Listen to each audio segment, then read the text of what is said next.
We sit down to a round of appetizers, fried leaves from a local plant. We have crispy Alagaw leaves. This looks fabulous. You know, Alagaw is a herbal plant. And our forefathers used to make use of this leaf, whether you have stomach ache, abdominal pain, or headache. Okay, how does it taste? You got the minty flavor of the leaf. Well, here's the thing. Usually, when somebody says, oh, eat this, is going to be good for you, it means it's going to taste a little strange. That tasted like a cross between mint and parsley. Very, very good. Wow. And these are good for me? Of course. Oh, yeah, let's have another one then. This is the betute tugak, or the stuffed frogs. They're stuffed with ground pork. We also serve the crickets. These are the mole crickets. They're taken from rice fields. The season for crickets is now until September. Just in time. Why is it important for you to serve these foods? In a way, it's preserving the culture, isn't it? Yes, the Filipinos from abroad, they come here to eat the favorite home cooked food that they used to eat before. That's why we serve it actually all year round. The crickets are prepared here adobo style, which means they're first stir-fried, then sautéed with onions, garlic, and tomatoes, finished off with vinegar and soy sauce. Let's see what everybody loves about these. Oh, those are good. These crickets themselves taste most like cooked cucumber. They have a very, very mild, sort of sweet, nutty flavor. I gotta tell you, these little guys are good. What's all the excitement over here? Well, it's bugs. Bugs, bugs, bugs. And here they have worms. They're deep fried, but the funny thing is they all have seasonings here. Are these people afraid to eat them plain? Eating bugs isn't really a part of Spain's national diet. It's more of a novelty item here. But that doesn't stop me from picking up a few to share with a fellow traveler who joins me in the fun. Tom, Andrew, nice to meet you. Andrew, pleasure. Yeah, you ready? Kind of like Cheetos, right? Not bad. Yeah, no. I order up another round, crickets this time, and try to find another taker. Try one. One. One. One. One. Come on. Ah. Look at that. Calves brains, and very simply done.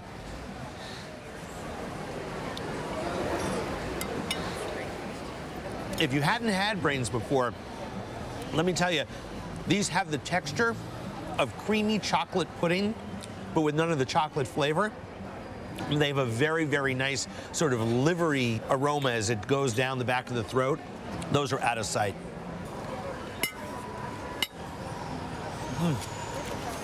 The next offering is common in many cultures around the world. Here, they call it coffin bread. Deep-fried bread with a hole cut into it that's filled with anything from pineapple to mutton. I can't resist the everything coffin. It may have the best name of any food in this place. All right. It's really just a sandwich, isn't it? I think the weirdest part about this entire dish is that there's not a single item in there that you can identify on its own, except maybe the cabbage, which is crunchy. But this is gamey and soft and oily and sort of addictively phenomenal. Are these duck or Actually, geese? I don't know that they're these are all geese. Yeah, that is the tongue, all the way down to the... Oh yeah, they got the trachea and they got the two little muscles that keep it attached to the neck. And what's on the side? Yeah, that's that. Let's not talk about that. Oh, We'll just eat it. Let's get the head and let's get some tongues. Yeah, okay. Heads and tongues. All right, let's do it. Goose heads and goose tongues. That's good eating. It's beautiful. Like this, it is beautiful, and it's slightly sweet, slightly salty. It's delicious, isn't it? Wow. I'm just really liking all the textures. Oh, I love Just this. don't look. No, don't look. All right. And of course, there's the head. Now Nana's not so brave. It's yours. All right. As the visitor, you have to eat it. You don't know what you're missing. Because the best part of the skin, all that crispy stuff, is all around the head. Here we go. Oh, yeah. See, you have all these little bones. I have all these little bits of meat around them. Next, we're trying deer penis sliced and fried. Nice. Very. The sauce is fantastic. The penis is extremely chewy, very chewy. But it almost has a very neutral flavor. Like cartilage, like tendon. I'll have another bite if you try it. Cheers.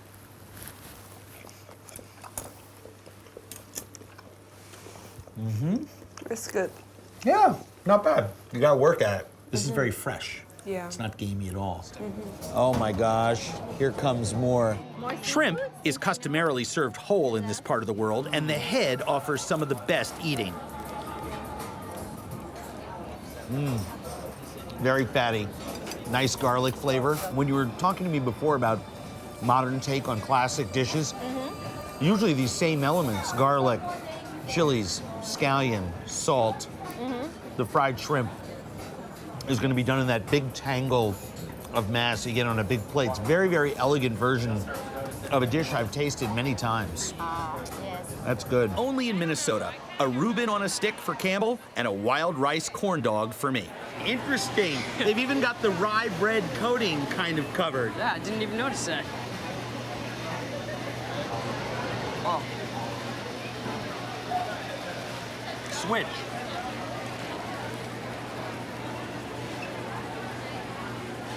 You can't tell that apart from a regular corn dog. That is true. The construction of this is a little less concise. It's a little sloppily built. There's air pockets and stuff in there, but it tastes kind of like a Reuben. There's sauerkraut in there, caraway seeds. True. It's got the pumpernickel bun, the corned beef sausage on the inside. I think this works a little better. How about spaghetti, cheese, meatballs, and garlic bread all in one? Deep fried and served with tomato dipping sauce. That is weird.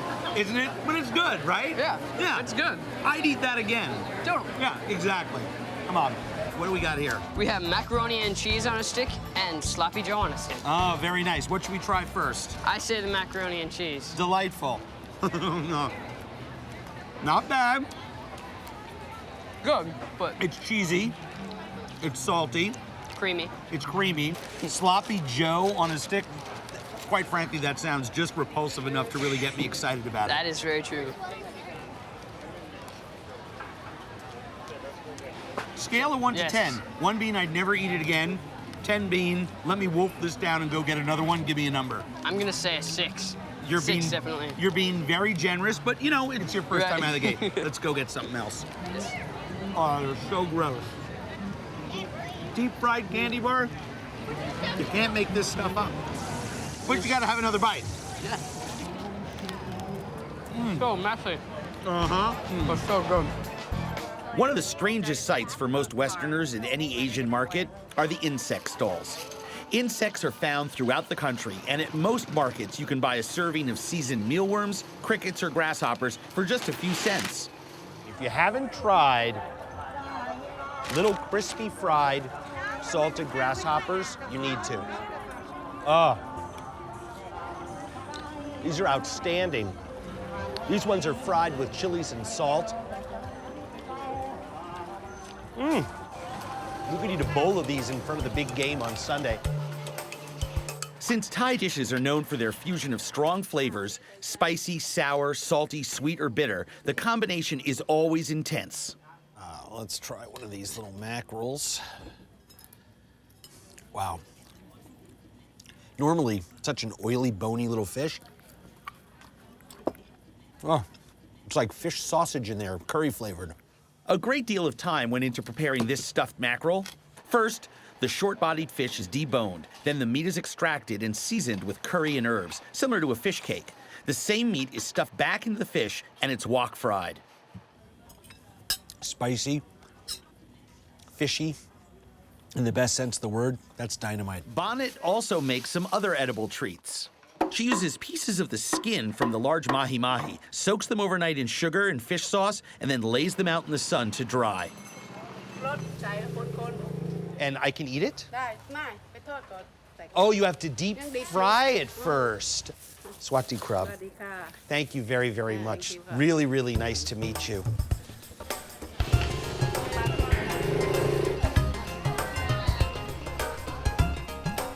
Bonnet points me just across the street to a little restaurant that'll know just how to prepare her dried fish.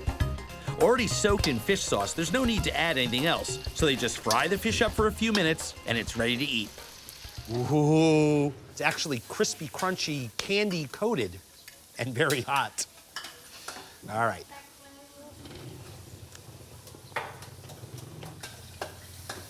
Super sweet. This is like fish candy. Reminds me of the way some of the native tribes people up in the western villages of Alaska cure salmon and then quickly cook it as well. Same kind of way. This is the best fish jerky I've ever eaten. This is like caramel dipped salted fish strips. 20 minutes ago, when I walked into Auntie Knit's place, I did not know that in just a short while I would be enjoying something as singular and amazing an experience as this bowl of cooked fish strips. Oftentimes, it's the unexpected side trip that yields the greatest results. That's what traveling's all about. The Texas State Fair is famous for one thing: fried foods. Dozens of different kinds. Basically, if you can eat it, ooh, they like to fry it here. And the man who sort of leads the charge, the Willy Wonka of the Texas State Fair, is that guy, Abel Gonzalez. How you doing, sir? I'm good. How are you? I'm doing great. Most of the year, Abel Gonzalez is a mild-mannered computer analyst. But when it's fair time, Gonzalez is the master chef of unusual fair food, and he's got the awards to prove it. It's a big competition held annually on Labor Day, and they judge on best new tasting fair food and most creative fair food. Yeah. And I've been lucky enough to win 3 times. Say no more. I'm ready to try some of those award winners. We're gonna go with the peanut butter, the one that won us our first prize. So fried peanut butter, jelly, and banana sandwich. And just the extra pizzazz in it. You gotta have a little extra jelly, Yeah, don't extra you? jelly. The Elvis. The Elvis. The Elvis. I love it. Alrighty. Something light to start out with. Just to start you off with. That's ridiculously good.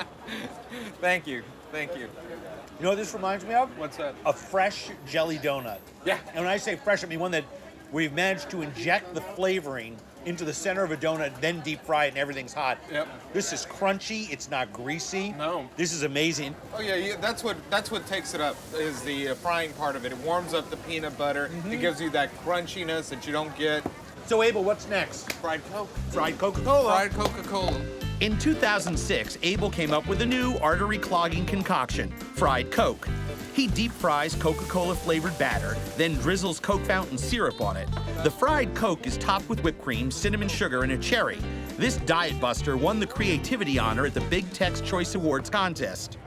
We infuse sweet dough, of course, kind of like a donut. Yeah. We infuse it with Coke, lots and lots of Coke. Right. So it comes out like Coke flavored donut. What you end up with is sort of, kind of, by serving it in a glass, is a Coke. Oh, yeah. The ones on the bottom are the best, Oh aren't yeah, they? of course, because they're the ones that have been really soaking in there. All right. I guarantee you, 99% of your customers all say what I'm about to say. I didn't think it would taste so much like Coke as it does. Yeah. Am I right? Yep. That's what everybody tells you. Yep. The whipped cream just reeks of Coke. Yeah. The donuts taste like Coke. And the strawberry Coke syrup is just off the charts. I'm gonna have no problem polishing this off. Well, save room, because there's a lot more left. Bring it on. Bring it on. Let's All not right. waste any time. Abel's newest creation is called Fire and Ice. It's a pineapple ring that's battered and deep fried, then topped with a banana-flavored whipped cream that's been frozen in liquid nitrogen.